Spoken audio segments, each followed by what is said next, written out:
Hi, everyone, and welcome to the Mentors Musings podcast. We are joining you all here today for episode 5. I'm Sarah Holly, and I'm here with my mentor, Abraham Snell. And today we are going to be talking about career journeys in the context of Abraham's story, my story, and then just some questions that we'll each have for each other to dive deeper into those journeys that we've, kind of taken so far. And Abraham has a slide prepared that he'll chat about first before we transition over into a Q&A. So I can go ahead and screen share that slide now. Hey, thank you, Sarah. Hello, everyone. So what I'm going to do today is, briefly kind of walk through my progression through my career, and point out a few highlights. So I'm not going to necessarily walk through the slide in progression. That the slide kind of highlights my current focus, and then some of the things that I've experienced, which will be kind of born out as I walk through my career. So, I mean, I'm not going to start at the beginning like I was born in a log cabin, but the one of the first things that I actually did in my career professionally. So, I actually worked as a teenager. I worked a lot of odd jobs. I grew up in the country, and I grew up poor. And so I worked hauling hay, I worked mowing yards. My grandfather was a farmer, so I did things with him. And those things literally taught me about hard work because you would be doing a lot of things in the summer. But I knew that that's not the life I wanted, or at least at that point. I did not want to be agrarian and I wanted to do more. I wanted to get out of the country, and I definitely wanted to get out of poverty. I wanted to go to college, and one of the only ways to do that I thought was the military. So my first really, I guess you call it professional job, was soldier. I went to basic training in a long time ago, June of 1988, um, uh, to join the Army. At the time, I was joining the Army Reserve, but I later switched to the Army National Guard and just kind of did stints in both. But I became an engineer. I went and learned how to be a crane operator. And then I came back to college and joined ROTC, and there was a stipend with that. And then I was in the reserve and got a little money from that, and I got a scholarship from Auburn. And so, you'll see on the slide some of the logos that mean a lot to me. The Army is one. It really taught me a whole different way to view life. It taught me perseverance when I didn't think I could go on. After a little bit of yelling, you find out that you can go on, because it's not about when the body stops, it's about when the mind stops. When you mentally give up, that's when it's over. So if you never mentally give up, it's never over. You can keep striving.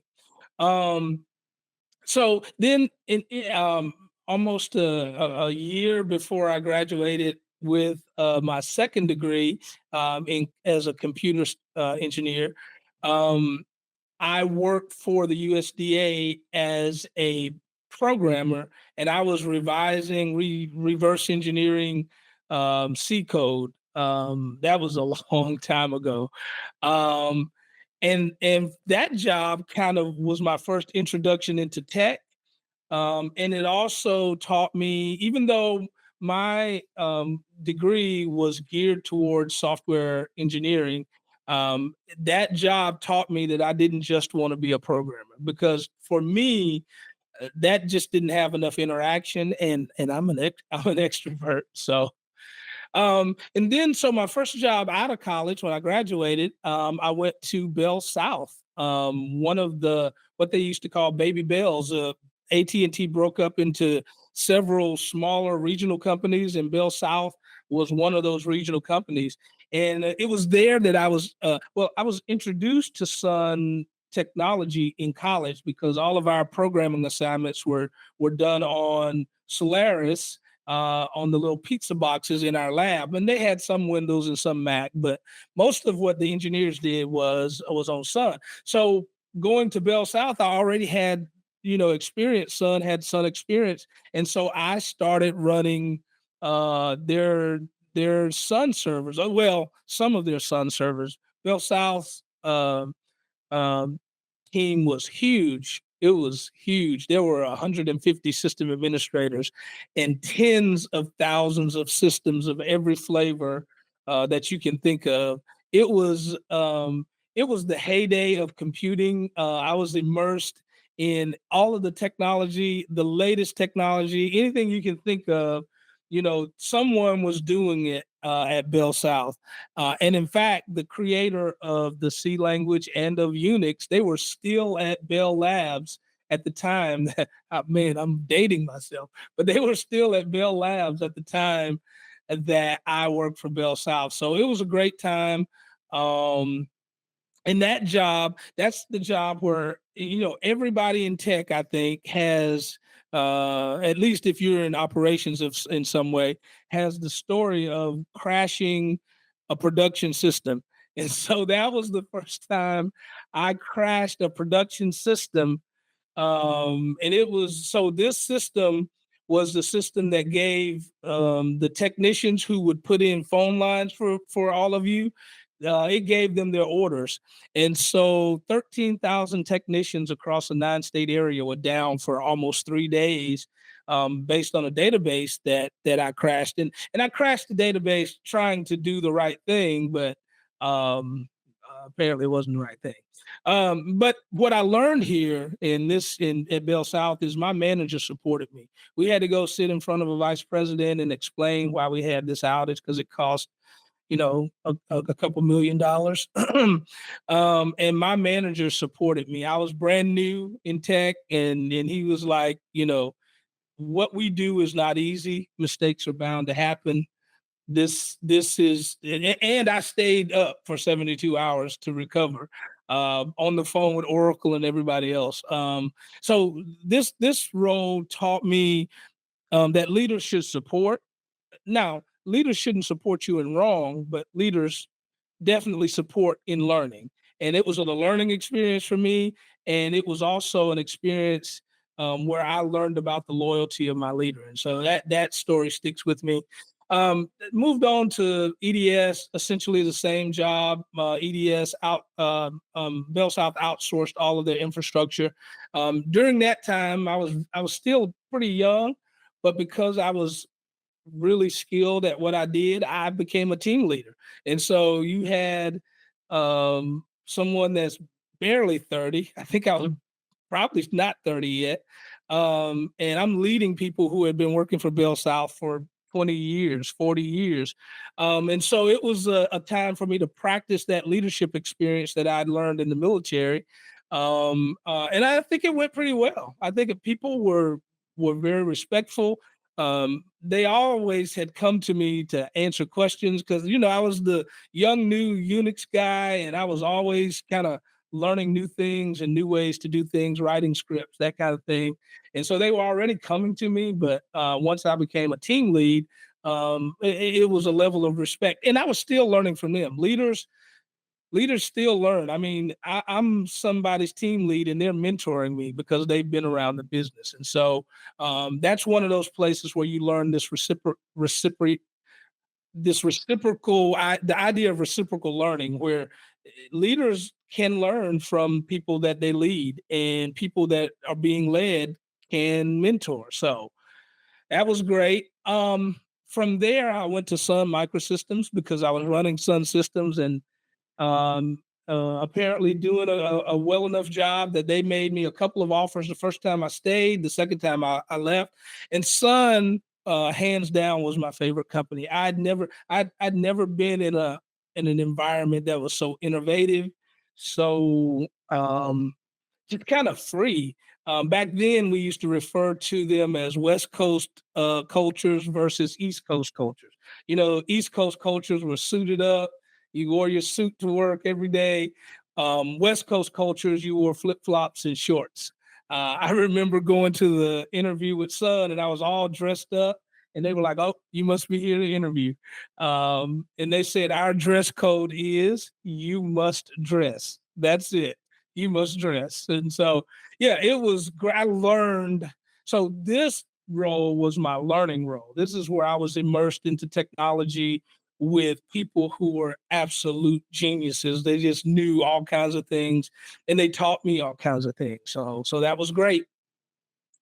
Um my next role, I actually left tech and I went to work for a large church, and I went to, and it was the church that I was a member of, and I went and I here this role was my role where I learned a lot of leadership because I led volunteers, over 800 volunteers. I also learned how to do more with less. I literally built out the entire enterprise. The church had outgrown their enterprise. I think when I got there, they had 4 PCs, and they had no servers or anything like that. So I had to build out a network, servers, uh, and all the things that go with this, Active Directory. And I was really not a Windows person. I was more of a Unix person, but I had to jump into that field. Active Directory, networking, telephone switches, security systems, networking all this stuff together. Initially, I did the basic parts of it all along, and then I hired people. So in this role, I actually hired, I fired, I developed. I really learned how to lead at a whole different level working here. And then I went back into industry, and I was a contractor for the Department of Defense. Um, and this was my government stint. I learned in this role, I learned kind of the nuance of government. Even though I've been in the military, it is very different being a civilian working in government. It's just kind of a different vibe, a different role. Um, and, and so for this one, I learned temperance. Like in corporate America, they love the fact that you're hungry and that you're going forth, but in government, not so much always. And so I learned to temper myself. And so after that, I went to Southern Company, and then I started. But I wanted to give back. I got into an age where I wanted to give back, so I started teaching as an adjunct instructor at a few places. Um, and after Southern Company, I came to Red Hat, and so here I am. And so, but throughout my career, I have learned a lot. Definitely people leadership, project leadership. I've had to create policy and procedures from scratch, build on top of, been part of committees. I've had to build cross-functional teams. I've had to work on cross-functional teams. Um, uh, I mean, I can't even list all the things that I've experienced, and I've experienced them in different cultures, large corporate cultures, um, innovative corporate cultures, federal government cultures, higher education cultures, um, uh, nonprofit cultures. It's been a journey, and I have to say it's been a journey that I'm quite thankful for, and I'm glad to be here at Red Hat. This is yet another learning experience, another phase in my journey, because here at Red Hat, so I am on a sales team, and this is my first time being on a sales team. I've typically been a technologist doing things in operations, automation, system engineering, but now I get to bring all of that experience together and help my customers build things before they even know what it is they want to build. So just again, as I look back on my career, I think it's been wonderful. So, Sarah, hopefully I didn't talk too long.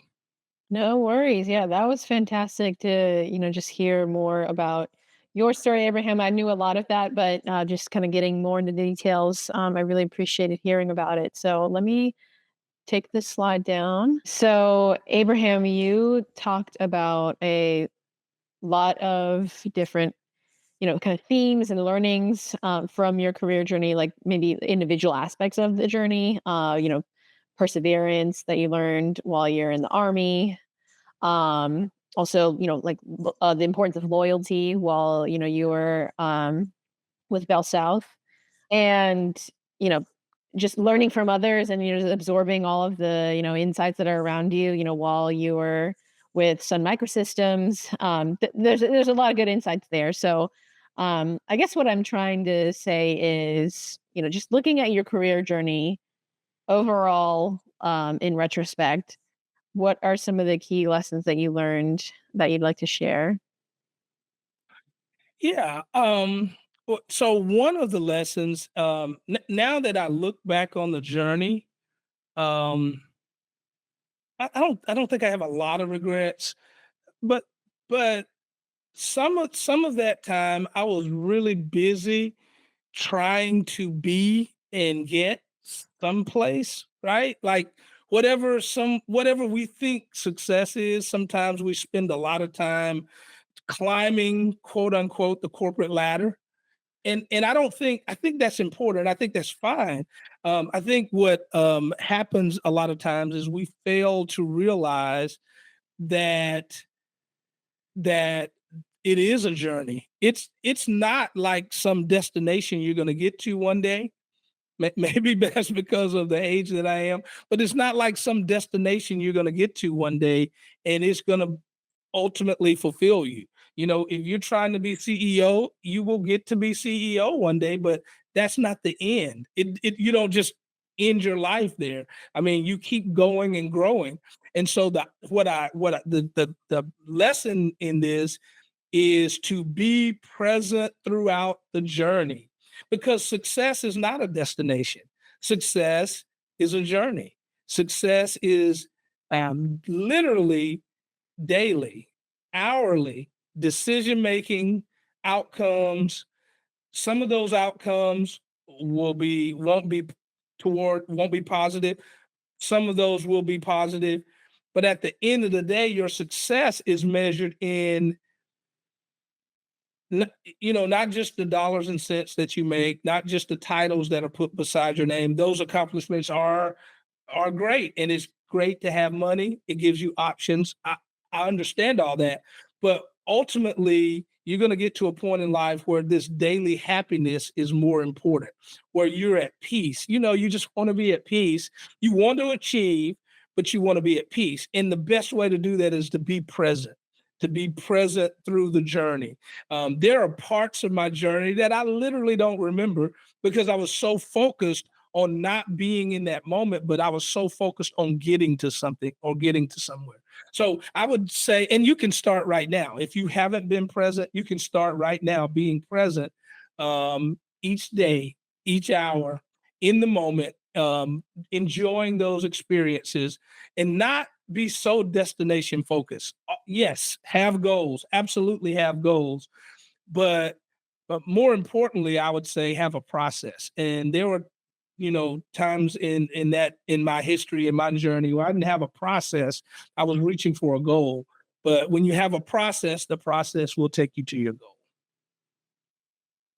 Yeah, I really like what you said about daily happiness, because I mean, I think that's something that a lot of us can relate to, right? It's just, just constantly striving towards something and then maybe losing sight of, those smaller moments that can really bring you fulfillment. And so I just like the idea of being more in the moment, Yeah. and not too preoccupied with the future. Although, obviously, like you said, you still Yeah. should plan ahead for that. Just having like a balanced mindset, it sounds like is important. Yeah. Um, the concept of purpose came up a lot. Yeah. And you mentioned how you're passionate about helping people and organizations find purpose. We've even talked about it in like previous episodes as well, but would love to just hear a little bit more about the role that purpose has played in your career. Yeah, I've not polled anyone, but I know a lot of us probably ask the question, "Why am I here?" And I've definitely asked that question, "Why am I here?" Not just the existential, you know, universe, why am I here? Because that's you do ask those questions too. But am I doing the right career? Am I focused on the right things? What is my niche, my place in life, right? And so kind of as I kind of did my research and study, it kind of became a thing where I would share with other people because that's another thing that I like to do honestly is teach. That's one of the reasons I did adjuncting is because I figured out that I enjoy this idea of helping people get better. And purpose is um it's kind of like this roadmap. And by the way, purpose is not something that we all know. We literally discover purpose. And I have some, I've done a good amount of speaking and seminars on purpose. And I might actually start to do some podcasts on purpose once again, using some of that material. But one of the things is figuring out how we kind of chase down this idea of purpose. Some people know it feels like almost immediately. They can tell you in the sixth grade, I knew I was going to be X, Y, or Z. I knew I was going to marry this person, whatever. They can tell you that in the sixth grade. Most of us, though, are well into our 30s and 40s and still grappling with this idea of what am I here to do? What am I supposed to do? And this idea of purpose is a journey too. Purpose is not a destination. But again, back to that same point, this journey of purpose actually changes throughout life. And probably the best example is at some point you are someone's child and someone's brother or sister. Um, but as you grow, you become someone's husband, someone's parent, someone's grandparent, and each of those spaces in life is a different purpose. And we kind of know that. We kind of fall into it or purposely walk into it. But it's the same with career. It's the same with that inner calling that's inside you. It grows and matures, and so finding your purpose is being present and understanding where you are in life and what it is you have that you're supposed to contribute. Um, it, it's also this idea of paths that we get on. When you get on a path will lead to a destination. It's like the idea of a process. They're similar, if not the same, where if I follow a process repeatedly, repeatedly, repeatedly, it's going to bring me to an outcome. If John Maxwell says, take 5 chops at the tree, right? If I do that every day, eventually I'm going to chop the tree down. And that's the same with the path. If you get on, I live in Alabama, right? And there's an interstate in Alabama that starts in Montgomery. It's Interstate 85. If I get on Interstate 85 and just drive, drive, drive, I'm going to get to Atlanta whether I want to or not. If I don't, if I don't want to go to Atlanta, the key to not going to Atlanta isn't getting on 85 and just figuring out I'll figure it out. That's not how it works. If I get on 85, I'm going to Atlanta. That is a thing. The only way I don't go to Atlanta is I get off 85. I get on a different path. And that's the same with the paths that we follow from a career standpoint, from a purpose standpoint. When you get on a path, it's going to lead you somewhere. You should know where it's going to lead you before you get on that path. And if you find out later that you're on this path to a place that you don't want to be, get off the path. And I could go deeper into that, but you get the point. And so yeah, I talk about purpose a lot. As you know, Sarah, as you know, Sure. because that's near and dear to my heart. And I think when people understand their purpose, motivation gets a little easier. It doesn't mean that it gets easy. You don't wake up every day and just pop out of bed and go pursue your purpose. But when you know your why, and you've heard that term, I'm sure. When you know your why, motivation becomes a bit easier. So yeah, that's what Sure. Yeah, and I feel like I can definitely relate to that camp that you described of, people who are in their 20s and 30s and so forth and, still kind of figuring things out in terms of purpose. I feel like I've, walked this world with a sense of purpose, but it's hard to put words to it if that makes sense. yeah. So I mean, I think it's a very important topic for, people to pontificate. Yeah. And yeah, I just appreciate you sharing about that. Um, so we can transition over to the next part of the episode, which is to talk a little bit about my journey. And then, Abraham, you'll have questions for me afterward.